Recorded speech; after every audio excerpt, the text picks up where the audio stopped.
Hello, hello mga suki kong ambisyosa at ambisyosa, and we are back. Kaya nilang araw kami hindi nakapag-recording kasi nga po namamaos ako sa sobrang sipon at tubo. Ayan, so eto muna tayo. Ang ating client is from San Vicente, Palawan. Ayan ang lugar ng mga mayayaman, ng mga malalawak na lupain at may sariling karagatan. Okay, as you can see, dito ang kanyang hair, hindi naman ganun kahulog, pero sobrang dry na gawa ng color and medyo frizzy at maraming tikwas-tikwas dahil nga naglalagas ng hair niya. So ang gagawin natin is rebond with Brazilian para umayos at gumanda uli ang kanyang hair at muling mabuhay. So tara, let's go and pagandahin natin muli ang kanyang hair, mga suki kong ambisyoso at ambisyosa. Let's go!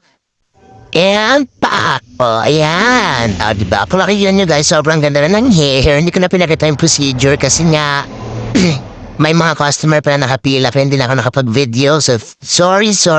Pero eto, this is the final look na ng ating hair. And as you can see, sobrang soft, sobrang shiny, walang masyadong damage ang dulo. Gawa po yan ng aming rebond with Brazilian. And take note guys, hindi ko pa po ito napaplansya. Blower pa lang. Again, blower pa lang. Yung iba kasi dyan, pag sinabing ganito na finished product, planchado na kaagad. Well, dito po hindi pa po namin yung pinaplansya.